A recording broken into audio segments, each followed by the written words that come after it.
Fala, Dragão, como é que tá essa força por aí? Hoje é dia de terceiro episódio da segunda temporada do Papo Low Code. Eu trouxe aqui um convidado super especial que vai falar de um tema, com certeza é do seu interesse, se você vive no Brasil, ou até mesmo se você não vive no Brasil, às vezes temos o interesse de trabalhar para um outro país, né? Então, hoje o nosso convidado é o Lucas Silva, que é um dragão também da Trusted, é uma pessoa aqui que eu tive a honra de acompanhar desde o início da sua jornada ali com OutSystems, na TrueWind, e é o nosso convidado de hoje, que ele vai falar um pouco sobre a sua história e vai falar um pouco também de como é trabalhar do Brasil para Portugal. Então, esse é um tópico super interessante. Ele vai contar um pouco para a gente como é que funciona esse processo, qual é o modelo de contrato, se você precisa abrir empresa ou não. Vai contar um pouco da sua trajetória, né, para esse tipo de serviço, a questão do fuso horário. Então, fica ligado nesse episódio até o final e seja bem-vindo, Lucas, aqui ao nosso podcast. Antes de mais, eu quero te agradecer por ter aceito aqui esse convite, em ter aceito falar um pouco aí da tua jornada com a OutSystems e também dessa tua experiência trabalhando do Brasil para a Europa, né, para Portugal. Então, obrigado, Lucas, e seja bem-vindo. Bom, obrigado, James. Olá, pessoal. Eu sou o Lucas Silva. Falar aqui um pouco do meu começo, né, que eu que tive o prazer de ter o James como um dos meus primeiros mentores em OutSystems. Isso começou lá em 2018. Na verdade, eu não conhecia OutSystems, não sabia que existia. Mas aí, como eu estava já do meio para o fim da universidade, eu queria ter alguma experiência profissional. Eu nunca fui muito de seguir a carreira acadêmica, isso nunca foi um desejo meu, e eu comecei a enviar alguns currículos, né? E uma das empresas que me chamou para entrevista foi justamente a TrueWind. Chegando lá, passei lá na primeira fase, né, das entrevistas, e eu tive que fazer uma apresentação lá sobre o que eu já tinha feito, né? Eu já fui me preparando e eu fui ver com que a TrueWind trabalhava em OutSystems. Eu pensei, poxa, o que é isso? Nunca tinha ouvido falar em low code nem nada. E aí eu fui pesquisar, saber, eu falei, legal, isso aqui, clicar e arrastar, você escreve pouca linha de código, comparado com as linguagens mais tradicionais. Pô, legal. Vou lá, fiz a seleção, terminei, né? Fui contratado lá para a segunda fase, também consegui concluir e comecei a trabalhar lá na Systems. Inclusive, um dos meus primeiros projetos já foi entrar direto com o James, aí desenvolver um aplicativo móvel. E pronto, foi o teu primeiro projeto, foi? Lá o... Oficial foi. Foi o app lá para o controle de resíduos urbanos, foi esse o app? Não. Esse foi o segundo. O fertilizante, vendas de fertilizante, não. Não, o primeiro foi o da nefrologia, né? Que é de hemodiálise. Sim, legal. Esse foi um projeto bacana. Foi interessante. Eu aprendi muita coisa da área médica que eu não conhecia. Sim. Tinha lá alguns termos que eu nunca tinha ouvido falar e fui pesquisar. Mas esse projeto também, desculpa te interromper, Lucas, esse projeto também foi muito interessante para mim nesse sentido. Na mesma época, minha avó começou a precisar fazer hemodiálise, era nefrologia, né? Uma área da medicina que trata principalmente posso estar errado, mas do rins, né? Do órgão que faz a hemodiálise, e aí eu até ficava conversando com a minha avó, que entendia como era o processo, perguntava a ela também, que ela ia nos hospitais lá no Recife e dizia que ficava uma enfermeira que ficava de tempos em tempos monitorando ela, perguntando, dizia que tinha gente que passava mal. E para criar o aplicativo que monitorava e que tratava de todo esse processo da hemodiálise, nós temos que entender também isso, né? Então foi muito legal esse aplicativo também, para mim foi uma boa experiência. Da parte acadêmica, só uma pequena parte. A gente também estudou na mesma universidade, né? Sim. Assim, é engraçado que no OutSystems tu começou a trabalhar primeiro com OutSystems e depois eu me juntei, e na universidade eu entrei primeiro e depois tu entrou. Acho que tu entrou que ano? 2014? 2015? Eu acho que foi por aí, mais ou menos, 2014, 2015, foi mais ou menos por aí. Eu tinha que entrar um ano e meio antes, né? Já tava ali no começo. Tendo aquelas aulas maravilhosas de cálculo e matemática discreta.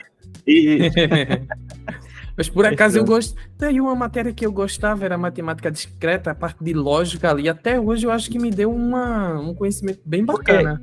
A parte da matemática discreta justamente vai tratar dessa parte da lógica, né? A parte do cálculo, a gente, dependendo do projeto, da área que você for for atuar, provavelmente você não vai utilizar muito daqueles conceitos. Mas a parte discreta, começando com a parte de tabela verdade, as condições, os operadores, aquilo ali você usa até o fim da sua carreira e o resto da vida. E Lucas, me tira uma dúvida. Tu fizesse parte dos estagiários da Twin que teve aquela oportunidade de ir para Portugal, fazer um estágio, depois voltar, ou já foi a próxima, foi uma remessa anterior de estagiários, no fundo? Não, quando eu não cheguei aí, quando eu entrei na Twin, né? Acho que a última turma que foi uma academia anterior, ou foram duas academias, eu não me lembro exatamente. Mas quando eu cheguei, a gente já não foi, veio um instrutor da Twin de Portugal para cá, para Recife, para dar aquelas semanas de curso. Por incrível que pareça, eu nunca fui para Portugal. Então... Olha aí, já só virtualmente. Só virtualmente. Só o euro que chega até você, né? É isso.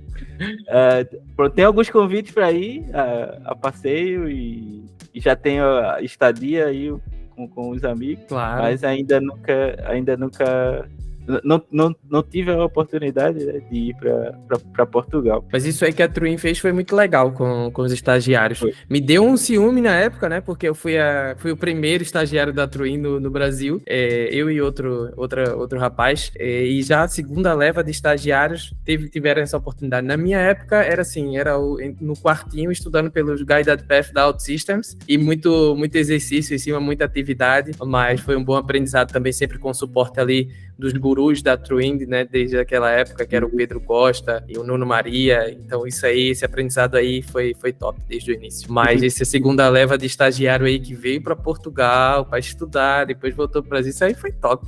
Sim, demais. Eles se deram muito bem, né? Então, foi uma experiência que eu acho que só foi uma turma, ou foram duas. Eu sei que sim, foram poucas academias que tiveram isso, tanto que depois que eu entrei, nenhuma mais foi, era sempre assim, durante um tempo era um instrutor, né, da Twin de Portugal, que vinha para Recife dar a introdução ao OutSystems, né, essa parte da academia, e depois de um tempo foi o Pedro Costa, deu esse treinamento também. Mas acho que a verdadeira escola começava quando entrava no meu time, pode ser sincero, ali na prática do dia a dia. Sim, porque essa introdução, como o próprio nome diz, não é só aquela superficial, você saber onde estão as coisas, como é que você usa, e uma coisa que se ensinava muito lá, inclusive o Pedro Costa também, como você procurar a solução do seu problema em OutSystems, né, na internet. Então você chegava assim, ou para tu ou pro Pedro, tô com uma dúvida aqui. Aí fazia, certo, já debugou?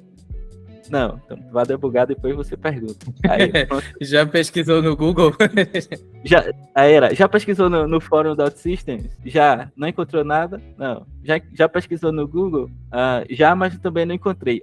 Certo, então bora ver aqui. Então, esse estímulo pra gente ir procurando essas informações que estão dispersas na internet, né?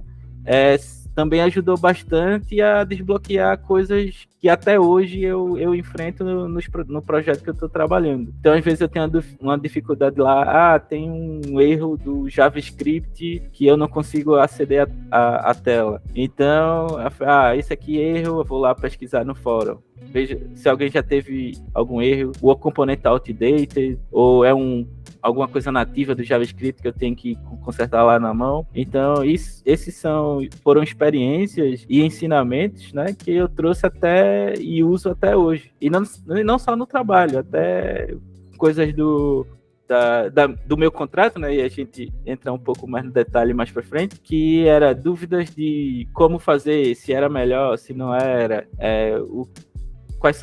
qual é o passo a passo, é melhor fazer sozinho, é melhor contratar uma empresa, e pronto. Mas aí isso fica mais pra frente. Sim. Aí pronto, eu comecei a trabalhar contigo, né, nesse projeto da nefrologia, que foi bastante interessante, e foi um aplicativo logo de cara.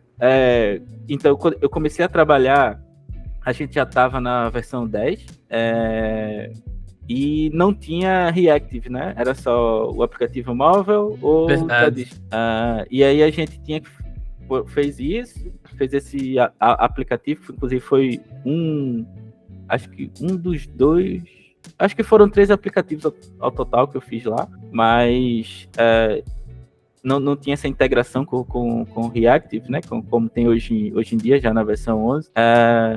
E aí, pronto. E assim que eu cheguei, né, que a gente se enturmou e tal, no primeiro ano, assim, foi uma coisa muito... Foi um aprendizado muito grande de uma vez para um estagiário. Eu acho que não é uma coisa normal a gente ter tanta experiência assim no primeiro ano. Tanto que, só vou adiantar um pouquinho, no primeiro ano eu já montava plano de passagem entre ambientes. Eu cheguei a já mudar o endereço, a URL, né, do aplicativo lá, a utilizar funções nativas do celular, como GPS, a câmera, NFC e todos isso foram agregados, né? Ter alguns contatos com o cliente, começar a gerir uma pequena equipe de novos estagiários, depois ali meio que dar um suporte, dar um apoio a novos estagiários, né? Tanto que eu apresentei minha primeira demo, acho que não tinha feito um ano ainda de trabalhando, né? Como estagiário ainda.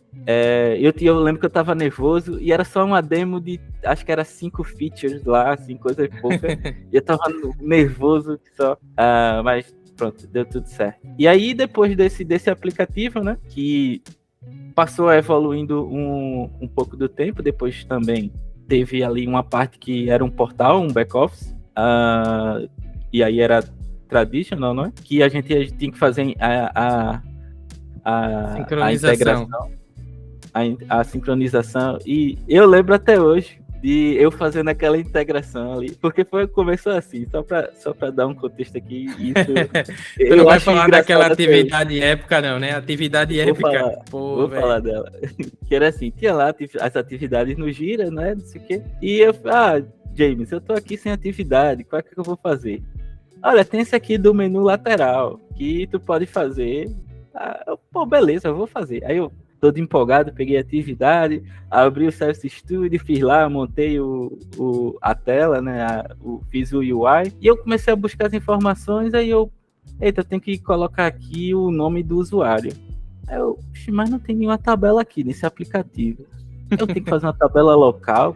Ô, James, vê só. Eu tenho aqui que colocar o nome do usuário, mas eu não tô achando a tabela aqui. Onde é que tem? Aí o James vira assim e fala, não, pô. É porque assim, essa tabela, ela vai ficar no server-side, no traditional.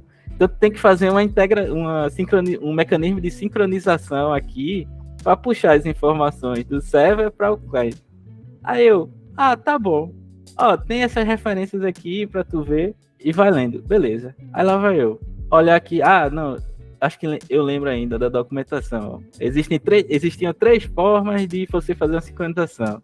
A primeira era, você apagava tudo do dispositivo e importava tudo de novo. Você usava lá o mecanismo de GUID, né? Era um tipo de hash. Não, era GUID mesmo. E aí você só importava as diferenças, ou então você fazia baseado no tempo. Que era, você só importava ou você atualizava as informações de que quando era a alteração tinha sido depois da última que você tinha, da última data de sincronização. Só que aí gerava um problema de, e se eu alterei no dispositivo e ao... Conflitos. Gestão de conflitos. Gestão de conflitos. Aí, com aquele... Foi o menu lateral, ficou pra história esse menu lateral. Toda vez que eu ia passar uma atividade pro Lucas, eu ia, esse não é um menu lateral não, já era uma referência para quê? Uma atividade que vinha de brinde, uma complexidade maior do que tava ali no... Isso ficou marcado até hoje, eu lembro, tanto que eu li aquelas documentações lá várias vezes e ficava pesquisando, e pronto, tanto que lembro até hoje, né? Mas pronto, aí a gente adotou lá o mecanismo de GUID, né, para fazer a sincronização. E aí, pronto, fui fazer a ação de sincronização. E ali, pronto, se tem alguma sincronização menos performática que aquela, não sei. Mas tava muito ruim. A otimização dela tava muito ruim. Então, basicamente, eu pegava um aggregate que buscava as informações e tinha lá alguns relacionamentos de tabela, né? E eu fazia list distinct várias vezes naquela lista. E depois usava a lista de cima para pegar as informações em outro aggregate e fazia vários list distinct. E eu fazia isso, eu acho que umas 3 vezes. E depois é que terminava a importação. Aí a sincronização ia lá para, sei lá, 5 minutos. 3 minutos. Era alguma coisa assim, absurdo. Eu me lembro que teve alguns processos de otimização depois nessa sincronização. Aí eu acho que foi você e o Nuno Maria que pegou naquilo. E pronto. E transformou aquelas ações todas com aggregates, vários distintos, em 3 Advanced SQL. E o negócio durava tipo 20 segundos, assim. Foi um absurdo. Meu Deus, como é que eu... Aí depois de um tempo, eu sempre lembrava daquilo. Como é que eu pude fazer um negócio daquele tão demorado e achar que tava bom. Mas assim, como eu ainda era júnior, né? Era uma coisa compreensível. Tanto que já no futuro eu não repeti o mesmo erro. Exato, são esses erros que no fundo traz essa evolução pra gente, né? Eu lembro também que lá atrás eu fui num cliente também, um aprendizado que eu levo também pra vida. Eu fui num cliente, e nesse cliente, o Nuno Maria até também, que era o meu mentor, né?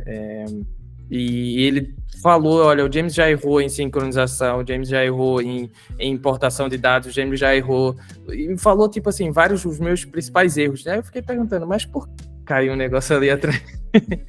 Ele disse, mas por que esses erros? O cliente não vai ficar confiante, não, pelo contrário, o cliente sabe que, por fato de você já ter passado por esses erros, você aprendeu e agora você vai conseguir produzir um sistema já que não tem esses erros, né, que não vai passar por esses problemas novamente. E realmente, é com esses erros que gera o aprendizado, por isso que a gente tem que se expor, tentar coisas novas, ir lá, arriscar, errar mesmo, e tudo bem com isso, né, a gente vai lá e aprende em cima desses erros. Teve esse projeto, acho que eu já era no projeto de limpeza urbana, né? Tinha lá o back-office, emitia as ordens de serviços para as equipes e os usuários, eles sincronizavam quais eram as ordens que ele tinha que executar ali. E aí ele tinha que mandar prova do que ele tinha feito, né? Aí entra aquele passo. Era um questionário, que é um questionário dinâmico, que era configurável, e aí eles podia ser múltiplas alternativas, né? Isso foi legal também. Texto de uma linha, campo de texto maior, foto, localização, foto com localização, os dois ao mesmo tempo. Então, e também foi acho que foi o único projeto que eu trabalhei com Google Maps. Então, Google Maps. Colocar o mapa ali, fazer os points do Maps. Uhum. Então, isso passou tudo também juntando, né, com a parte de aprendizagem da pesquisa, de entender como é que a API do Google Maps funcionava, como é que eu podia incorporar aquilo. Então, e aí eu já estava mais experiente, né? Já consegui avançar bem mais do que no começo. Tu foi trabalhar num outro projeto e eu segui nesse. Foi tanto que aí que eu apresentei a minha primeira demo, fiz aquilo tudo. E depois a gente só veio voltar a trabalhar junto. Eu fui para um outro projeto que aí era mais era server-side, né? Era Web Traditional, que ele tinha lá umas listagens, era um dashboard que tinha que fazer e tal. A gente já não estava trabalhando junto, eu estava em outra equipe, mas aí a gente sempre conversava, sempre tirava dúvidas, ia se ajudando assim. Pronto. Aí num outro projeto, depois desse, que eu acho que foi esse que chegou aí no cliente, que a gente voltou a trabalhar junto, e aí era só Web Traditional. Teve lá várias coisas, tem integração com integração REST, já era um bocado mais complexo, né? Tinha uma lógica bem maior, e como era um cliente do ramo de seguros, né? Tinha coisas ali também que a gente tinha que estudar para aprender qual era o termo, o que significava, entender quando o cliente falava tal coisa, o que era. E aí pronto, a gente seguiu assim. E aí acho que foi nessa altura mais ou menos que tu se Vim pra mudou Portugal. E aí eu acabei ficando lá. E aí eu já tava no nível de que a Trwind, né, teve a confiança de dizer assim, ok, o James infelizmente saiu e tal, e a pessoa mais experiente tecnicamente no projeto é tu. Então tu vai assumir a parte técnica que o James fazia, a Adriana, né, vai assumir a parte gerencial. E pronto. Aí eu lembro até hoje também da reunião que eu tive, de uma reunião que eu tive com o Nuno Maria, acho que foi na sexta-feira, e aí não lembro se foi nesse dia que foi teu último dia ou se tinha sido o dia antes. O clima já não tava assim muito bom. E tava todo mundo lá, né? E eu descobri, acho que na tua última semana, e eu fiquei meio assustado assim, mas pronto. Aí o Nuno chamou todo mundo na sala, fiz, olha, isso aqui, vocês já sabem, o James vai sair e tal. E ele apontou pra mim, né? Eu quero você ir que vá com a gente para o cliente na segunda-feira. E, cara, aquilo ali... Não, beleza. Eu por fora aqui mantendo a pose. Não, tá certo. Claro, conte comigo. E eu por dentro, meu Deus do céu, o que é que eu vou fazer da minha vida? Qual roupa eu vou usar nesse rolê? Eu não tinha roupa. Pronto, isso foi na sexta. No sábado eu fui comprar mala, fui comprar roupa, comprar sapato, porque assim, esse cliente era em outro estado, né? E a gente ia de avião. E aí foi outra experiência também, um contato muito maior com o cliente que eu não tinha. Isso é muito massa, essa experiência. Então, a forma de lidar, a forma de transparecer, de você se comunicar, muda, né? Porque uma coisa é você estar trabalhando internamente com os desenvolvedores, você dizer, aqui tem um bug que é grave e a gente não pode deixar passar. E aí vai falar com o cliente, a gente não pode dizer que assim, vou colocar aqui entre aspas, né? Não pode deixar o cliente desesperado. Nervoso, né? Porque ele não entende tecnicamente, né? Exato. Dependendo, ele vai achar que é o fim do mundo ali pro sistema dele, né? E pronto, teve até um episódio que aconteceu, um dev tava lá no grupo, né, que tinha os key users, né, os usuários finais, ele fez, olha, isso aqui tem um bug grave e não pode passar para produção. Meu Deus, a cliente ficou ligando, ficou mandando mensagem. Aí depois a gente conversou, né, falou, olha, quando você for passar uma mensagem dessa, não é assim, não sei o que, fala com a gente primeiro, não sei o que. Mas era uma coisa simples de resolver, né, era só porque mesmo era um cálculo lá que estava diferente e mudava muito o valor. Aí nessa experiência eu continuei, acho que depois de que entrei nesse cliente, eu fiquei lá, eu trabalhei acho que em 4 projetos diferentes, e aí eu já entrei já comecei a liderar outros desenvolvedores mais júniores que eu, também dando suporte, e nesse foi tempo muito, assim, uma pressão grande, porque também ao mesmo tempo eu estava terminando a faculdade, e aí eu estava indo para o Rio de Janeiro para visitar o cliente, na semana lá de entrada em produção, tendo que terminar a minha tese da graduação, e tanto que eu tive burnout. Uma crise de ansiedade. Eu achei que eu ia infartar lá, mas não foi nada não. No final deu certo. Pronto. Essa equipe, né, era com 4, acho que começou com 2 desenvolvedores só, era uma parte menorzinha que eu ajudava ali a gerenciar. Depois as etapas fui ganhando mais experiência, as etapas foram subindo, e aí a equipe começou a aumentar, os projetos começaram a aumentar também. Então, antes eu focava num projeto só, que a gente chamou, é quase um suporte, né, porque era assim, a gente cuidava da manutenção e também uma parte de novo desenvolvimento. Sim, pequenas evoluções, né? Pequenas evoluções. Isso. Não era bem exatamente suporte, porque o produto não estava finalizado, mas também não era só desenvolvimento, porque a gente tinha que corrigir coisas e atender que estava lá. Então começou com um projeto, depois entrou um segundo projeto, depois entrou um terceiro projeto, depois entrou um 4º projeto, e aí eu estava já com a equipe de 5 desenvolvedores, acho eu. E pronto, e assim foi seguindo. Aí nessa parte também, que começaram a aparecer algumas propostas, não é? Para trabalhar, para vir para Portugal. Só que aí, na época, não era interessante ainda. Uma dúvida, Lucas, desculpa te interromper. Antes disso, não tinha aparecido ainda no LinkedIn? Tu tinha um LinkedIn atualizado também em relação a isso?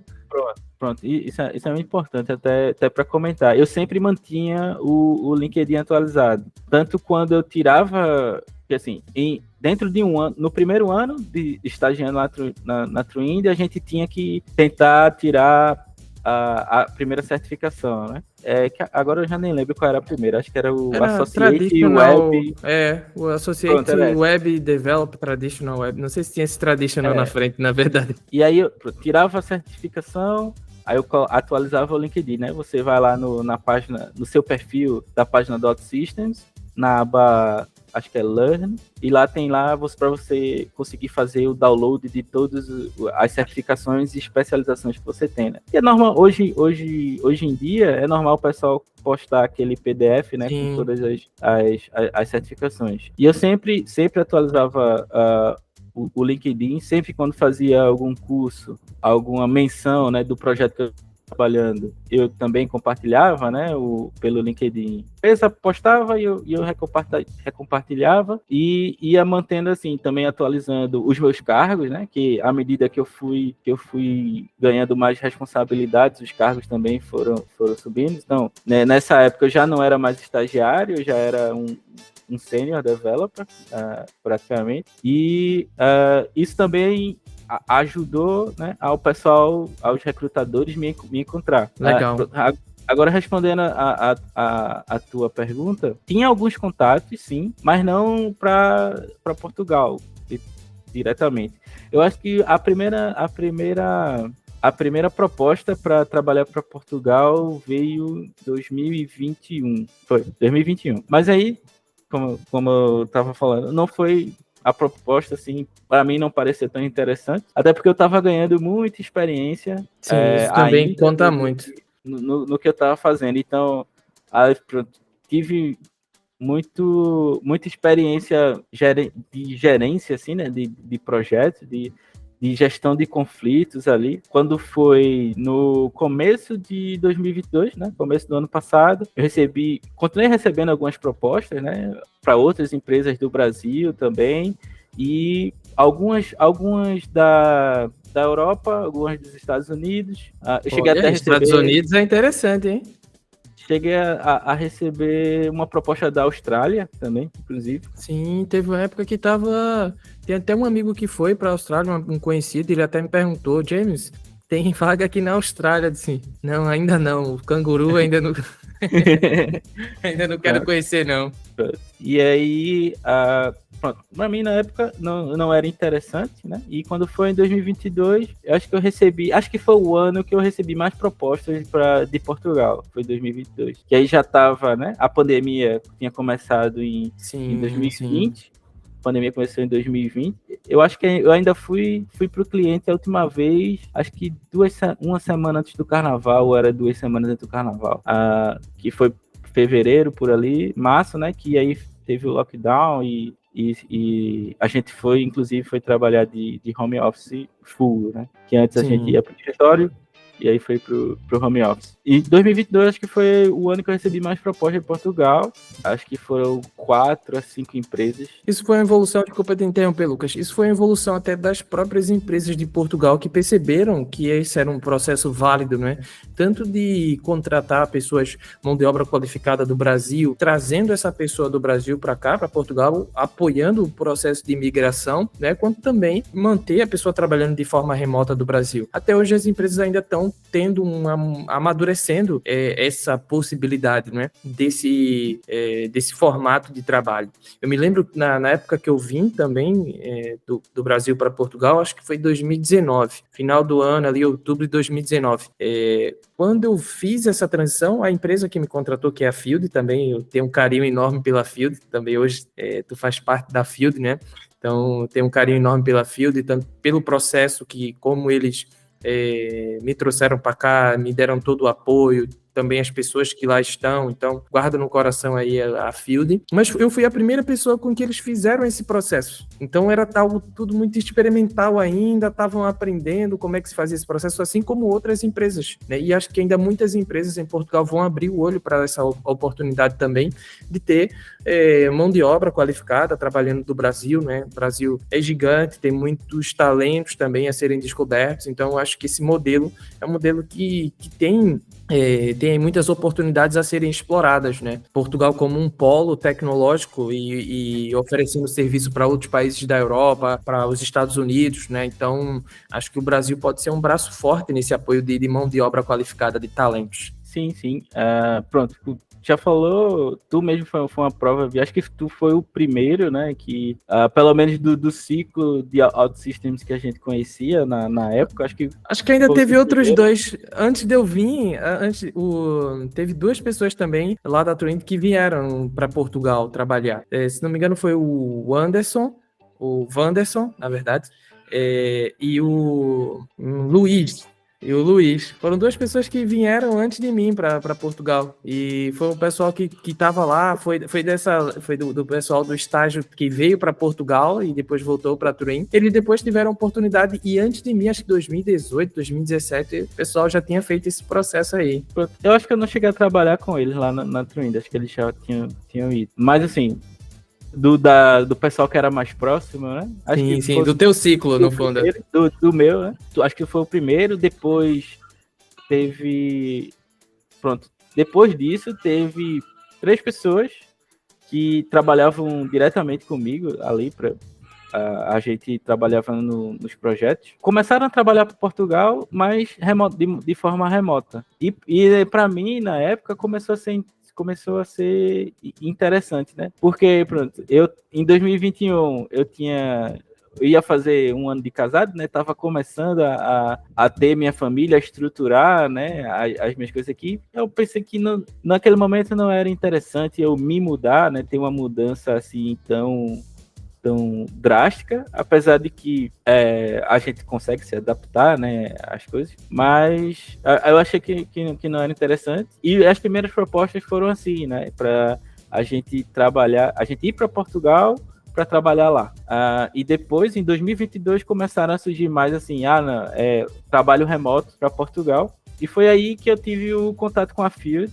E, inclusive, como tu falou, é uma empresa com um pessoal fantástico, eles sempre deram suporte todo, tiraram dúvidas todas, né? Teve lá o processo, foi muito transparente, e para mim começou a parecer interessante eu fazer essa migração, né? Eu saí, para quem trabalha do Brasil, né? Formalmente, a gente tem a CLT, né, que é a consolidação das leis trabalhistas, alguma coisa assim, que a gente chama popularmente de ter a carteira assinada, né, e isso era um modo totalmente diferente, porque quando a gente tem a carteira assinada aqui no Brasil, a gente tem uma série de vantagens, assim, vou colocar aqui entre aspas, que tem a parte da segurança social, tem a parte da contribuição para aposentadoria, tem o FGTS, que é o Fundo de Garantia, o Tempo de Serviço, alguma coisa assim. Eu lembro das siglas, o nome exatamente eu não lembro. Depois, se tiverem dúvida aí, pessoal, procurem lá na internet. E aí, pronto, já entrando, o pessoal sempre entrou em contato comigo, né? Eu não tinha ido procurar empresas em Portugal. Eu conheci a Field porque eu sabia que tu tinha ido para a Field quando tu saiu. E aí acho que eu cheguei até a falar contigo, e aí, como é que é a empresa? Tá legal? Feedback positivo, então começou a ser interessante, tive o primeiro contato com eles, depois foi para uma entrevista mais técnica, não chegou a ser uma entrevista técnica muito aprofundada, ir lá no pormenor, qual é o passo 5 do checklist de instalação do servidor do OutSystems. Então foram perguntas mais abrangentes, né? Até porque nessa época também eu já tinha certificação de expert, eu já tinha certificação de especialização, eu já tinha várias coisas que aí atestavam, né, o meu conhecimento da plataforma, e também já tinha a experiência de de trabalho. E contou muito lá quando eu falei dos projetos, falei do que tinha feito. E depois tive uma entrevista com o cliente final e ele gostou da experiência que eu tive e que estava à procura de alguém mais sênior e etc.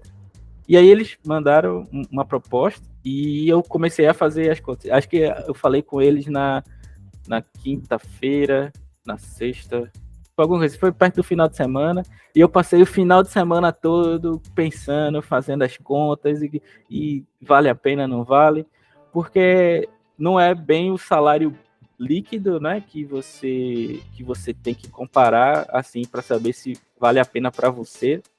Você tem que juntar todas as coisas, né? Então eu tive que ir lá pegar o meu salário do Brasil, pegar o salário bruto, colocar lá as férias, né? Porque as férias são remuneradas, a gente ganha mais um terço de férias aqui. Tinha a parte do fundo de garantia, colocar tudo isso. Eu até procurei muito na internet, e aí já entra um ponto do que eu já tinha aprendido de saber procurar na internet a resposta para minhas dúvidas. E entrei procurando no Google, encontrei algumas planilhas, né, que fazem o cálculo do salário quando você tem a carteira assinada e do salário quando você é pessoa jurídica, né, que aqui no Brasil é de fato você abrir uma empresa para poder fazer essa transação, porque aqui no Brasil essa questão da declaração de impostos e cálculo dos impostos é muito complicado. Assim, se você não tiver um conhecimento a fundo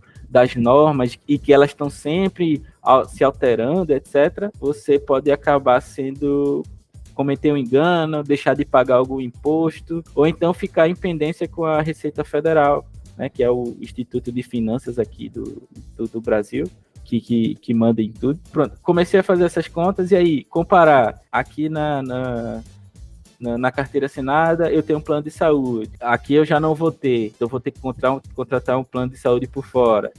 Aqui eu tenho férias, mais o acréscimo de um terço. Aqui eu já não vou ter. Então, se eu não trabalhar, eu não vou receber.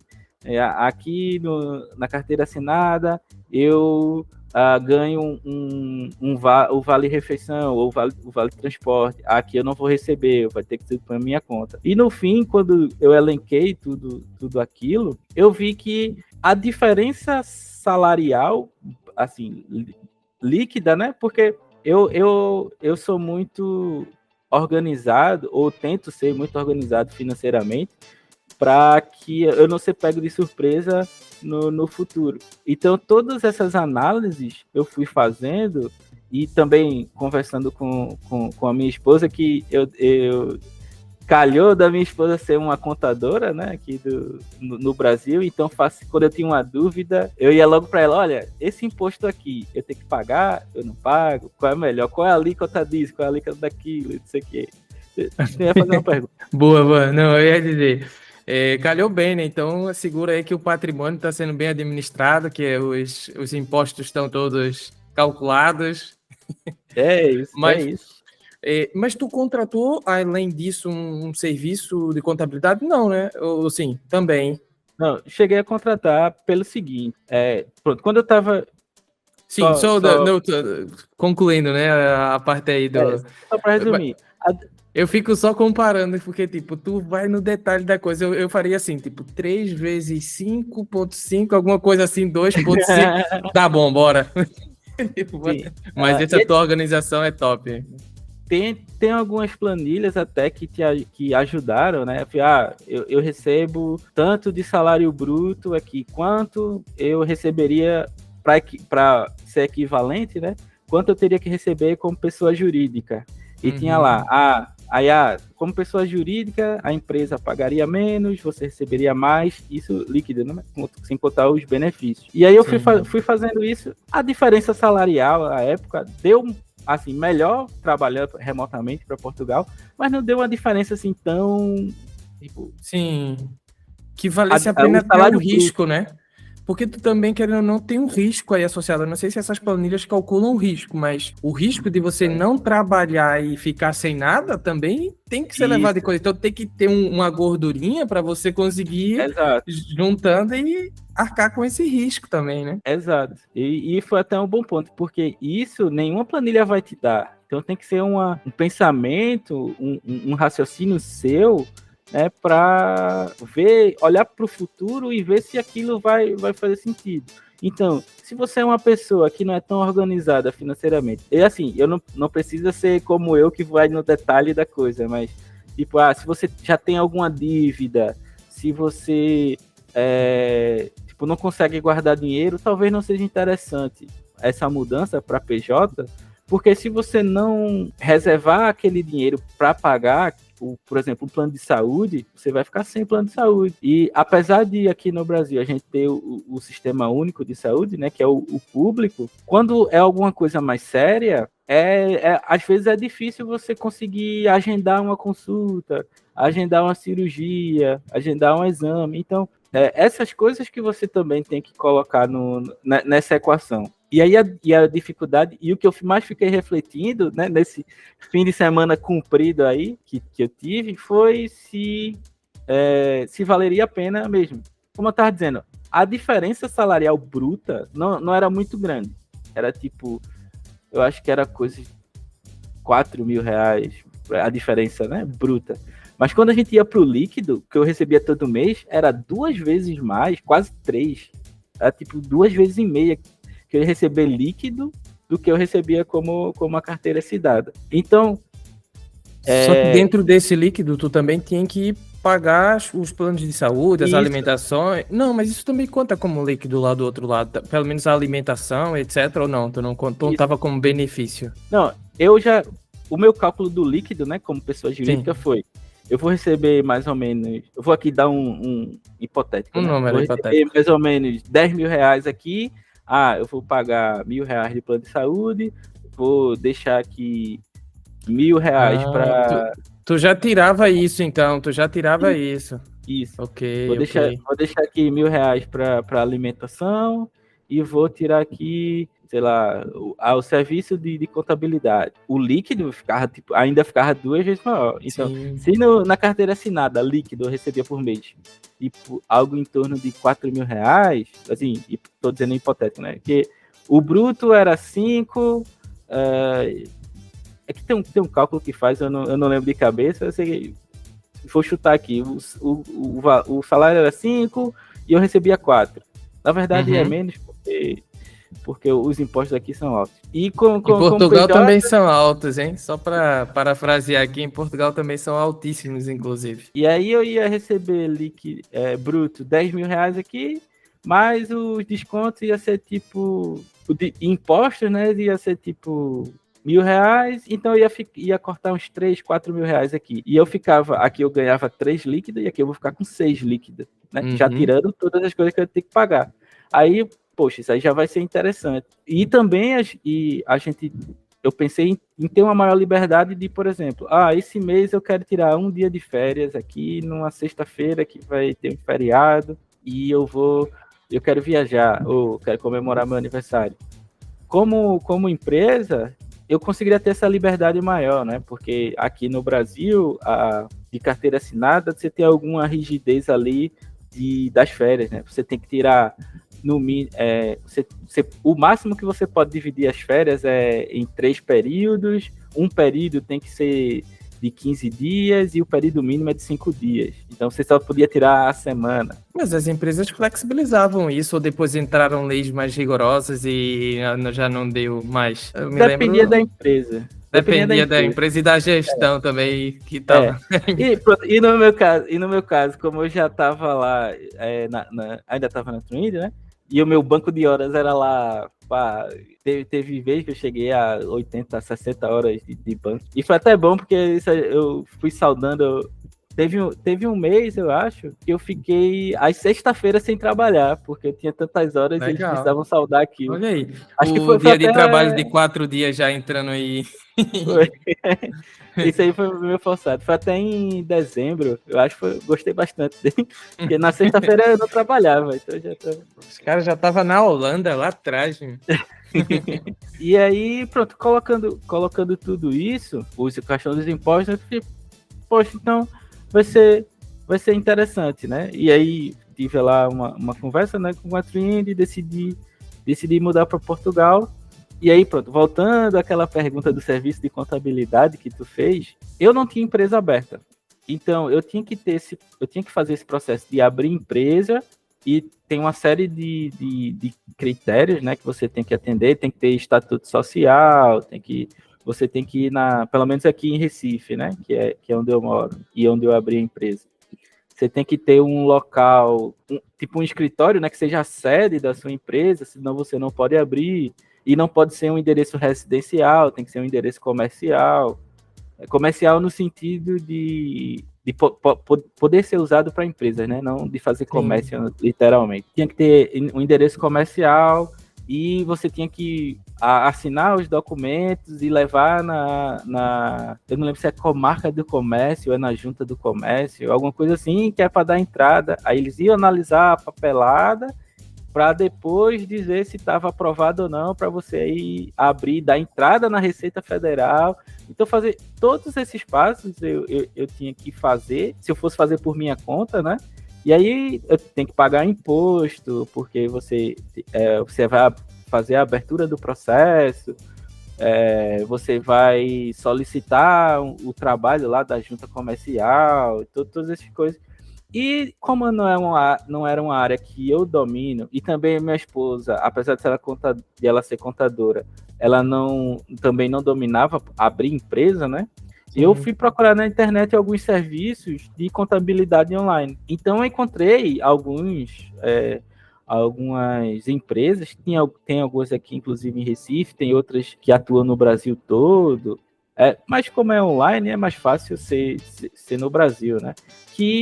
E aí eu encontrei uma que ela fazia o processo de abertura de empresa, fazia o enquadramento da sua empresa na Receita Federal, te dava assinatura digital assinatura digital não, desculpa. O certificado digital, né, para você poder assinar os documentos pela empresa, e também te dava um pessoa física para você usar. Pessoa física é você como indivíduo, né?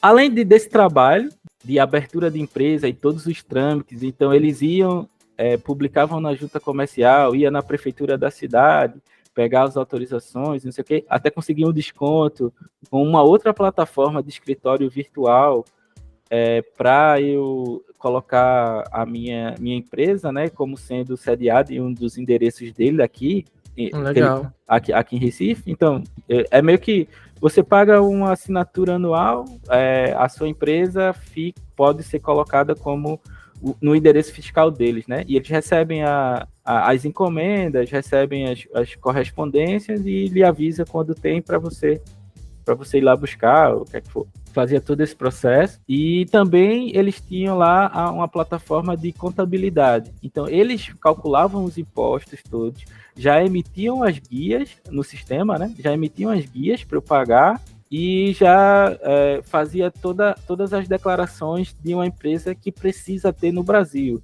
Então, demonstração dos resultados, e aqui eu vou falar, mas é específico do Brasil, tá, pessoal? Então, se alguém estiver fora do Brasil aí, deve ser outro nome, também é semelhante, pelo menos aqui em Portugal também tem esses documentos. Aí tem que ter balancete, balanço patrimonial, tem que ter todos esses documentos, né, que precisam ser preenchidos na Receita Federal, e até declaração do imposto de renda, tudo isso. Eles tratam disso tudo.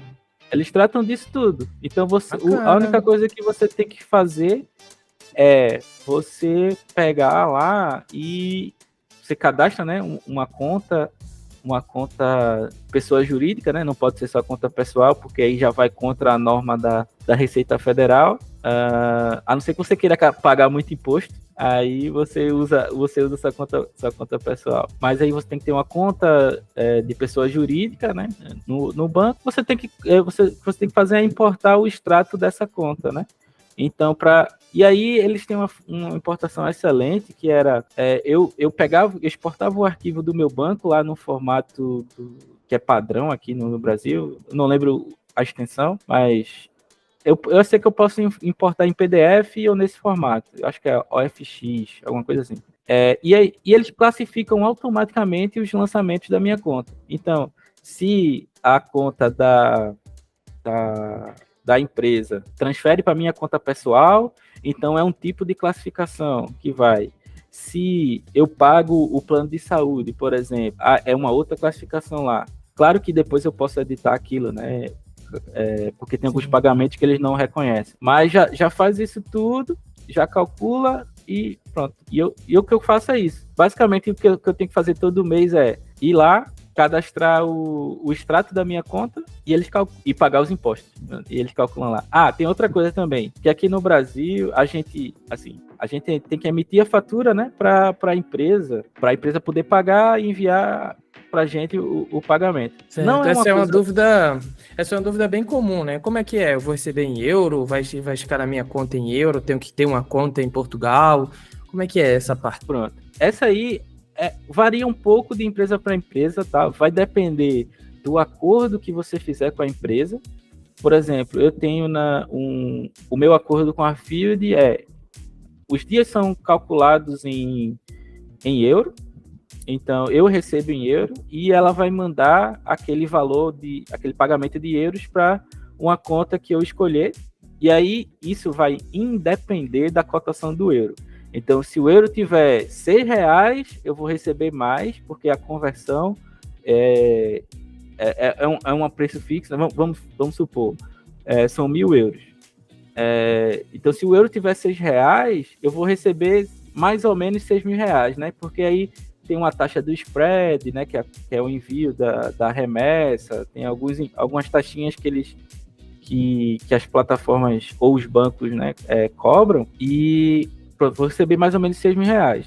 Só que se o euro tiver a R$3, eu vou receber R$3.000, mais ou menos. Então, o pagamento que eles fazem é o que foi acordado em euros. Ao transferirem para minha conta, aquilo é convertido e eu recebo aquele valor em real. Ou também tem alguns outros modelos. Pode ser algum acordo em real e eles pagam aquele valor independente da cotação do euro.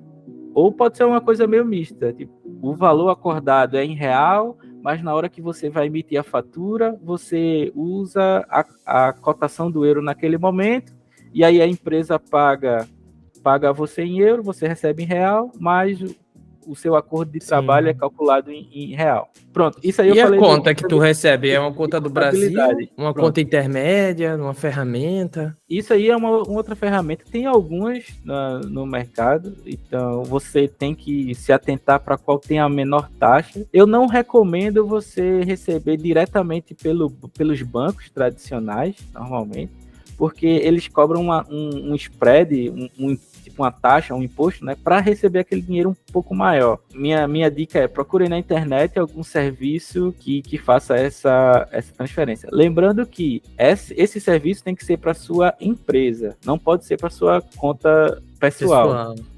Porque, para dar uma diferença, quando você exporta os serviços como empresa, você vai pagar lá mais ou menos, dependendo da situação, 6% de juros do seu faturamento, do faturamento da sua empresa. Se você receber o mesmo valor como pessoa física, dependendo do valor, vamos supor que seja maior que R$5.000, né, que é uma das faixas lá do imposto de renda, você vai ser cobrado 27,5%. Então, veja a diferença de 6% para 27%. Então, esse serviço tem que ser feito para sua empresa. E aí tem alguns, tem Remessa Online, tem Husky. TransferWise também. TransferWise. Eu não sei se o TransferWise atua no Brasil para empresa. Eu acho que na época que eu fui que eu fui abrir, né, a conta, eles não trabalhavam com empresa aqui no Brasil. Eu não sei como é que tá agora. Por isso, pesquisem. Você vê lá que tem a menor taxa, você se cadastra lá, preenche as informações, manda a documentação que eles pedem, e aí essa plataforma vai disponibilizar uma conta para você. Você escolhe lá, por exemplo, se eu quero receber em euro, ele disponibiliza lá uma conta para você receber. Então, quando você passa esses dados para a empresa, né, que você foi contratado, que vai receber o pagamento, eles colocam dinheiro nessa conta e fica disponível no sistema deles para você fazer o saque para sua conta nacional. Lembrando que essa minha situação é para quem tem residência fiscal no Brasil, porque isso é uma coisa também importante, que quando você vai fazer o contrato para exportar serviços, né? Brasil e Portugal especificamente, eles têm um acordo eu esqueci o nome, mas é um acordo para você não ser tributado duas vezes. Então, se sua residência fiscal é no Brasil, porque o Brasil e Portugal têm esse acordo, você só vai pagar imposto no Brasil, porque é onde é sua residência fiscal. Mesma coisa ao contrário, né? Apesar de que ao contrário não me parece ser muito interessante. Se você tem residência fiscal em Portugal, você vai pagar imposto em Portugal. E aí, quando você sela o contrato, você tem que emitir, até pela plataforma da Receita Federal aqui, você tem que emitir o atestado de residência fiscal no Brasil, que é para você não ser bitributado, ser tributado duas vezes. E aí, quando for na época da declaração do imposto de renda, você só declara aqui no Brasil, e a empresa lá, que está em Portugal, apresenta esse documento para eu esqueci o nome, alguma coisa das finanças, Ministério das Finanças? Finanças só, Portal das Finanças, para as finanças, acho que é assim. Pronto. E a empresa apresenta isso para finanças e fica dentro do acordo, né? Pronto, um ponto para tomar cuidado é que esse atestado, a primeira vez que você vai emitir, ele demora muito, mas muito. Um exemplo. Eu comecei a trabalhar para Field em maio do ano passado. Aí eu acho que eu só fiquei sabendo no final do mês, porque um amigo avisou, olha, tu tem que emitir esse atestado aqui. Eu fiz a solicitação em maio, esse atestado só veio ser emitido em novembro, para ver a diferença.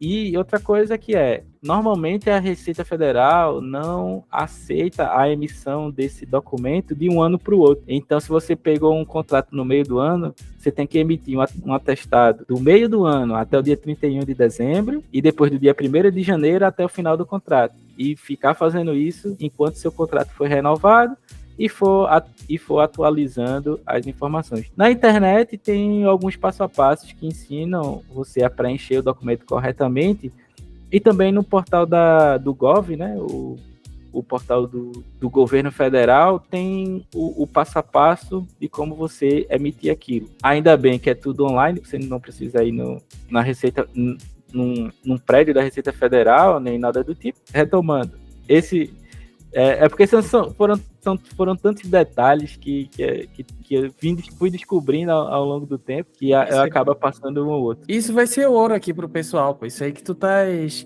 compartilhando com a gente aí é ouro praticamente. Muita informação importante e relevante que vai ajudar o pessoal, que com certeza existem aí muitas oportunidades em aberto e ainda vão existir ainda muito mais, né? E nem todo mundo pensa em imigrar realmente, porque imigrar também não é um processo fácil, né? Tem a questão da adaptação, tem a questão de deixar tudo para trás, e às vezes você quer estar no Brasil, perto dos seus familiares, e o que você quer no fundo é ter condições melhores, né? Ter um bom salário líquido, e acho que é essencial.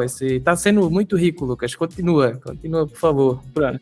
E falou bem, até porque eu nunca vou duvidar das capacidades dos nossos políticos de fazerem alguma besteira em algum momento.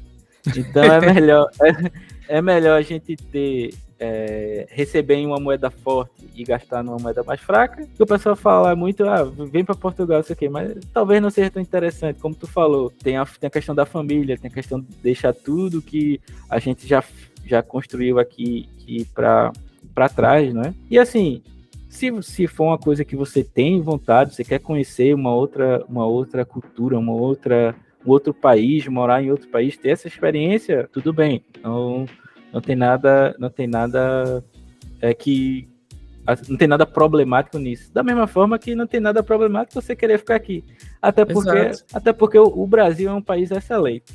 Só que tem problemas como todos os outros. A gente vai trabalhando à medida com que as coisas vão aparecendo e com o que a gente tem. Pronto, a gente tocou nesse ponto aqui, eu até lembrei agora, de mudança para Portugal, né? Então, se você trabalha aqui no Brasil, você mora aqui no Brasil e vai de mudança definitiva para Portugal, você tem que emitir lá eu esqueci o nome do documento, acho que é atestado de saída do Brasil. Ou alguma coisa nesse sentido.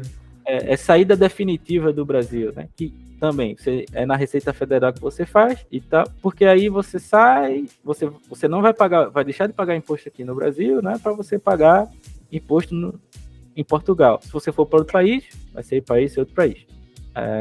Pronto. Toda essa informação foi esse processo, então teve muita coisa que essa plataforma, esse serviço de contabilidade me ajuda todo mês. Ele sempre está lá calculando os meus impostos, avisando quando está perto de vencer, para eu não esquecer de pagar, fazendo todo o balanço, dando e tem uma ferramenta interessante que eu uso, que eu vou fazer um pouquinho de mexendo de graça, porque isso... Tem que ter pego o cupom lá com eles, pô. Acesse aqui o Lucas e ganhe 10% de desconto. Eu tenho, mas o engraçado é que eu tenho um link de indicação, então... Boa! Eu vou deixar aqui, então. Vou deixar no YouTube esse link de indicação, que aí já fortalece também. A plataforma que eu uso é a Contabilizei. Uhum. Tem outras serviços de contabilidade online, etc. Mas essa foi a que eu mais gostei e que a funcionalidade mais se adequou para mim. E eles têm uma função que é assim, eu falei no começo que os impostos no Brasil são muito complicados. Então, serviço de consultoria, quando ele é para o exterior, a gente deixa de pagar, acho que são 3 impostos no Brasil, que são os impostos municipais, que é o ISS, CSLL e o IPI. Acho que são esses 3. Eu posso estar errado, mas, enfim, são alguns impostos. Acessa lá o Contabilizei e conta com o suporte do pessoal. Exatamente. E pronto. Outro ponto, eles têm contato por WhatsApp, né?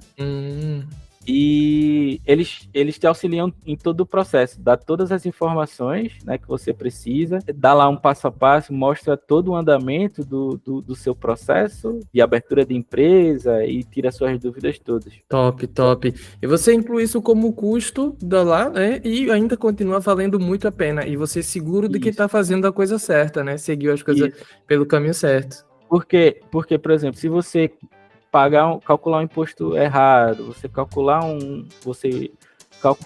de forma diferente, você pode ser multado, né, pela Receita Federal. A multa pode ser muito maior do que o valor de você estar pagando ali a mensalidade. Além desse imposto que a gente não paga, e aí vocês têm que lembrar de, quando for emitir a nota fiscal, né, de marcar isso lá, que vai ser um serviço prestado para o exterior e que não vai ser usado no Brasil, que aí você isenta essas taxas. Você também tem lá o tipo de empresa, o tipo de serviço que essa empresa vai prestar, enquadra também você em alíquotas de imposto. Lembra que eu falei lá que, como empresa, a gente paga mais ou menos 6%, por aí vai? Uhum.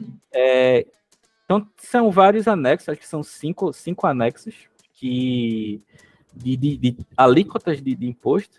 E serviço de consultoria de TI, se não me engano, normalmente ela se enquadra no anexo 5, que são 18% do imposto, 12%. Eu sei, é uma taxa alta. Essas taxas todas eu sempre pergunto para minha esposa quando eu esqueço. Tem uma taxa alta, mas se o gasto tem uma coisa chamada fator R, né? Que é o gasto, não, é o faturamento da sua empresa nos últimos 12 meses, dividido pelo gasto de pessoal, gasto com pessoal, né? Ou seja, o seu salário. Se você, claro que se sua empresa for só você, vai ser só o seu salário, né? O seu prolabore, que a gente chama aqui. Se tiver mais funcionários, vai somar o salário de todo mundo. E se esse fator tiver igual ou acima de 28%, você se enquadra em outro anexo, que é um anexo 3, que aí são 6% de imposto. Então, para eu não precisar estar todo mês lá, porque o Prolabore ele pode ser definido mensalmente, né? Para todo mês eu estar lá tendo que calcular quanto foi que eu gastei, não sei o quê, vou cadastrar aqui. A Contabilizei tem um mecanismo de fazer esse cálculo automático. Então, o meu Prolabore vai variando de acordo com o mês para eu pagar o mínimo de imposto, para minha empresa pagar o mínimo de imposto possível. E aí, a minha empresa pagando o mínimo de imposto possível, eu fico com mais dinheiro, né? Porque é uma tributação diferente. Porque, por exemplo, só para terminar. Sim, força.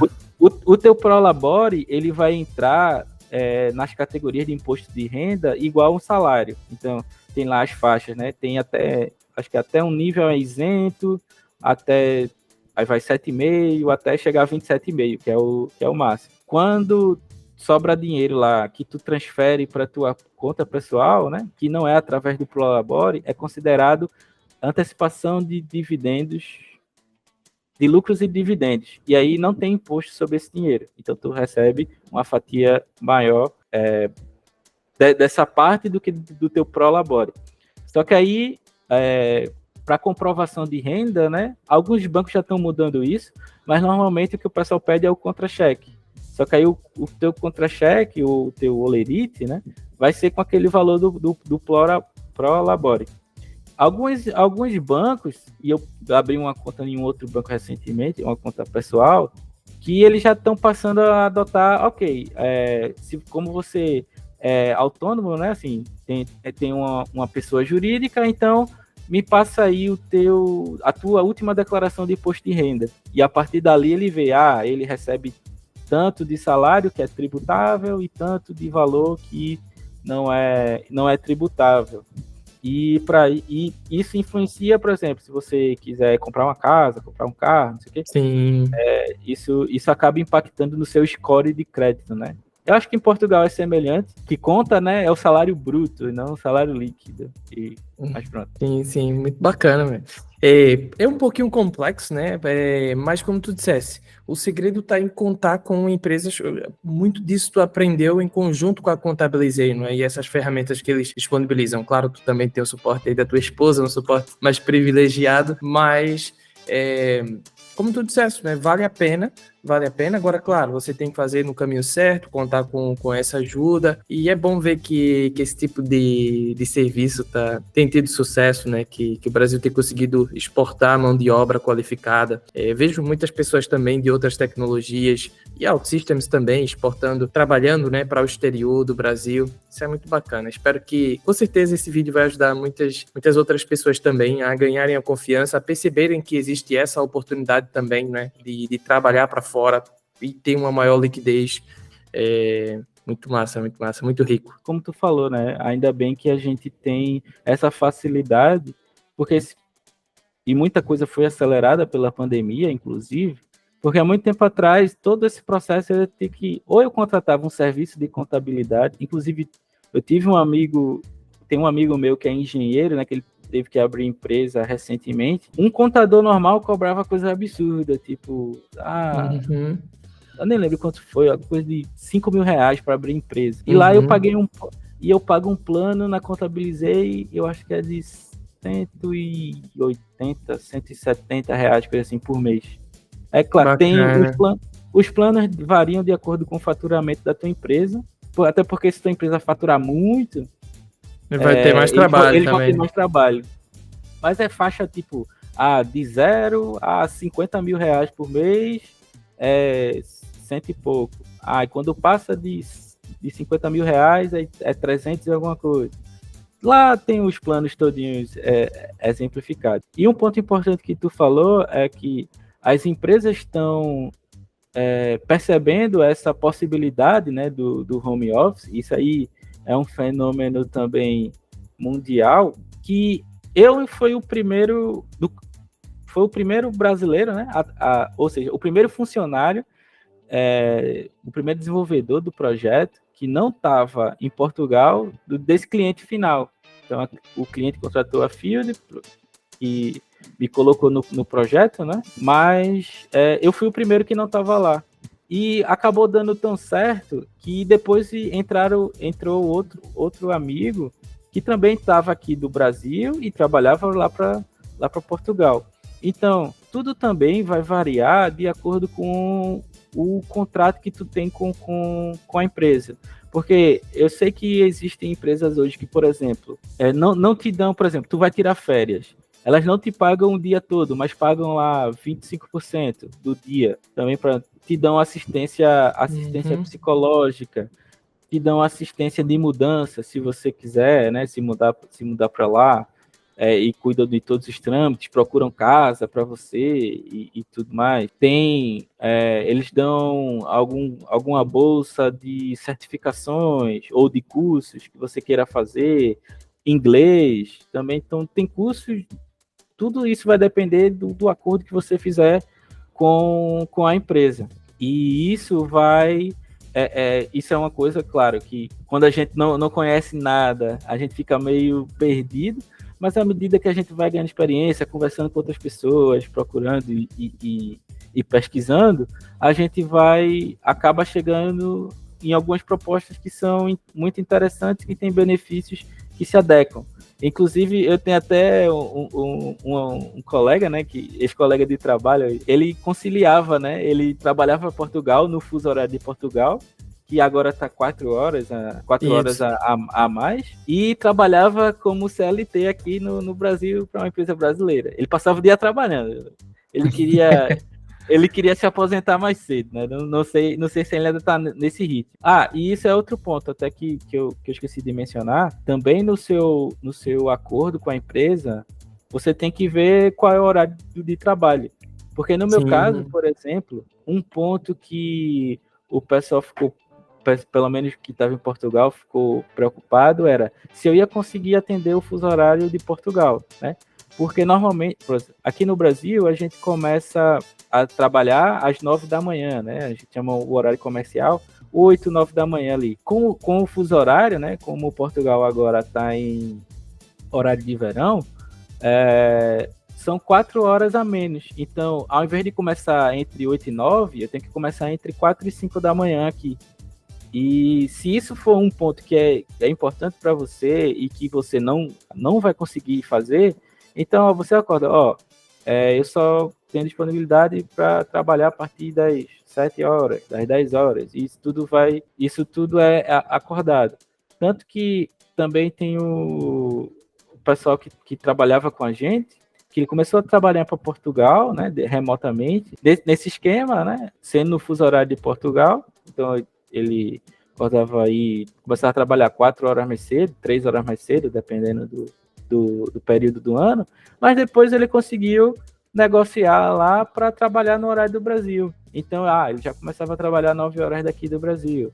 Então, todo esse processo, todos esses pontos são coisas importantes que você tem que estar atento na hora da sua negociação, na hora que você vai conversar lá pode não ser no primeiro momento com o recrutador, mas na hora que eles fizerem a proposta, né? Eu sei que muitas pessoas podem ficar com dúvidas e não entender bem no começo, mas assim, é uma coisa que atualmente a gente tem muita ajuda, tem plataformas que dão muito suporte. Pronto, também fica aí à disposição se alguém quiser trocar alguma ideia ou tiver alguma dúvida e eu conseguir responder, fica aí para ajudar também. Boa, bacana. O Lucas Silva, lá no LinkedIn, ou então entra no Discord da Trusted, que o Lucas também é um dragão da Trusted, também é um dos nossos mentores ali dentro da Trusted. Mostra aí a camisa, Lucas, a camisa.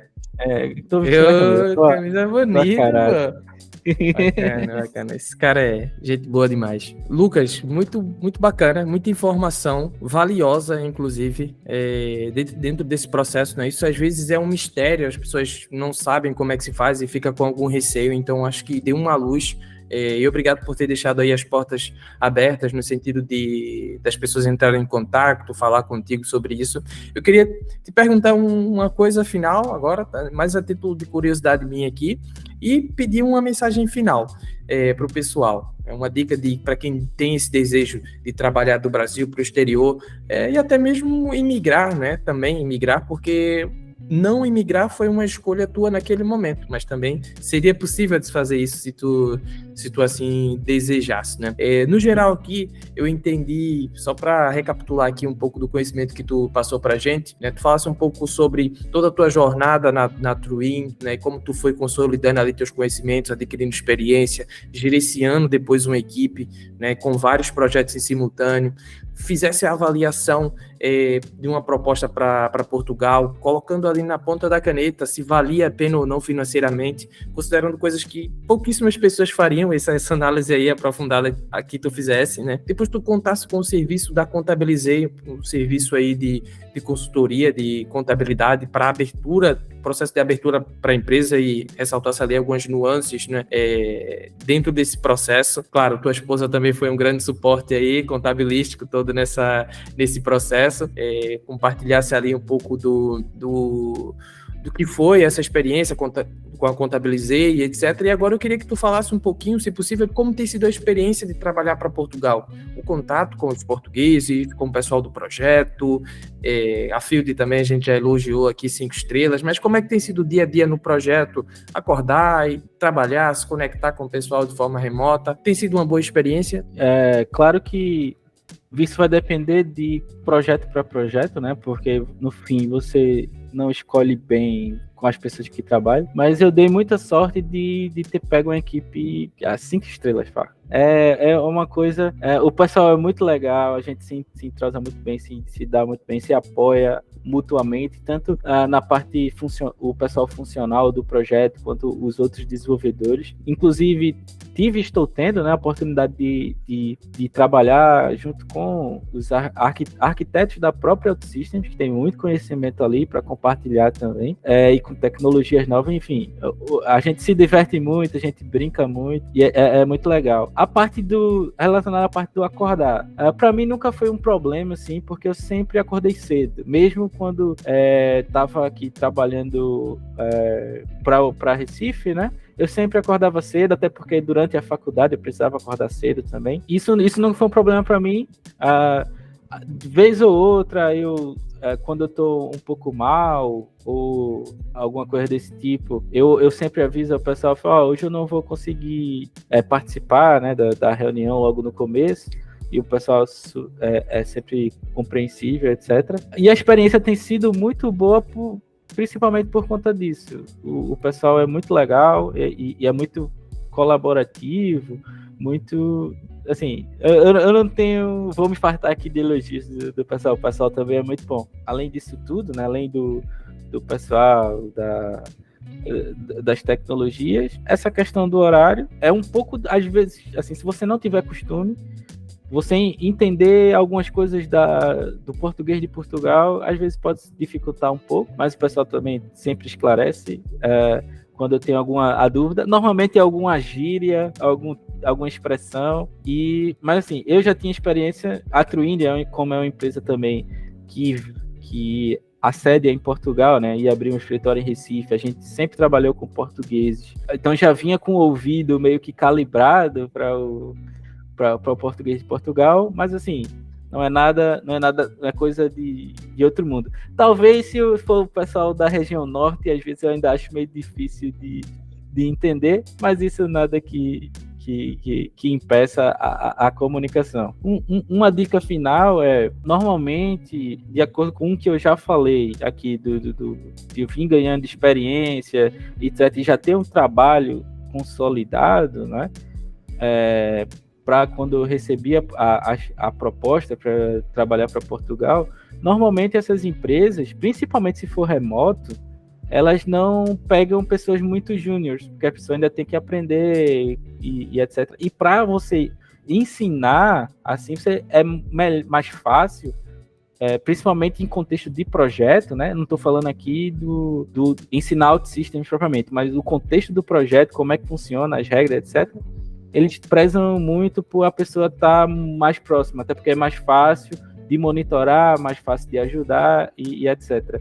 Então, são duas coisas que eu acho que você que quem está nos assistindo precisa ter, que são importantes. A primeira é ter uma facilidade para se desbloquear de problemas. Porque no mundo, quanto mais globalizado vai ficando, parece para mim que a gente precisa de mais pessoas generalistas, né? Então, pessoas que conseguem resolver problemas rápidos. Então, isso é um diferencial muito, muito importante. E também que já tem alguma experiência consolidada. Pode ser, mesmo que seja algo do tipo projetos pessoais, que já trabalhem, se conseguirem trabalhar na área de TI.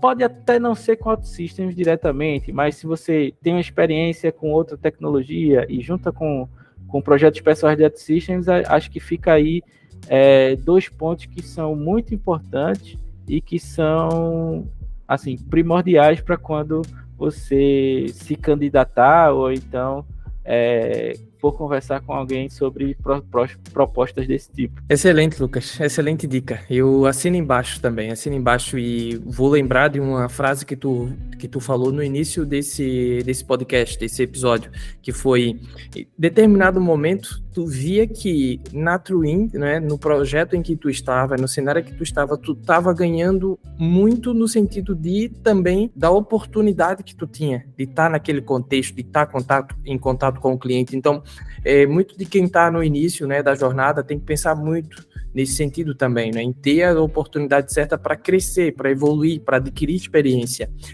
Porque o salário pode ser visto de duas formas, na renda propriamente, no valor e na experiência e nas oportunidades que você está tendo ali para se desenvolver. E depois aquilo vai se tornar intangível, o valor que aquilo vai agregar depois na sua carreira, né? E o retorno, inclusive, que só complementando o que tu falou, e o retorno que isso traz é maior do que se você, por exemplo, você ficar migrando de empresa em empresa só por ganhar um pouco mais de salário. Então, às vezes você se mantém numa empresa que você está ganhando um pouco menos. Claro que ninguém aqui vai trabalhar de escravo, né? De ganhar lá quase nada.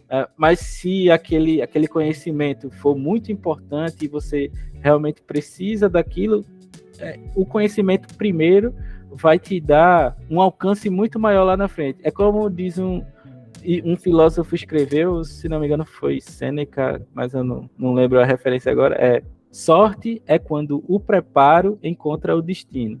Então, você tem que estar preparado para que quando o momento certo chegar, você está lá para poder aproveitar aquele momento. Show de bola, show de bola. Eu também tenho uma dica para vocês, pessoal, uma dica super especial, que para além da experiência, você também precisa ter conhecimentos que te destacam do mercado, né? Então, você precisa ter conhecimentos que são necessários nos projetos, que são requisitos para pessoas que têm um pouco mais de experiência, né? Que sabem resolver problemas mais complexos, como o Lucas estava dizendo. Então, esses conhecimentos são arquitetura, integrações com serviços, boas práticas de segurança, por exemplo, integrações com base de dados externa, coisas que a gente sabe que é um nível a mais do que o básico. Então, eu queria também te fazer um convite para se juntar, né, ao nível 6 da Trusted Academy. Então, mesmo que você não tenha participado de todo o circuito, você tem a oportunidade também de se juntar agora no nível 6, onde serão esses os tópicos: arquitetura, segurança, web services, e isso vai te dar um destaque, vai te dar um conhecimento a mais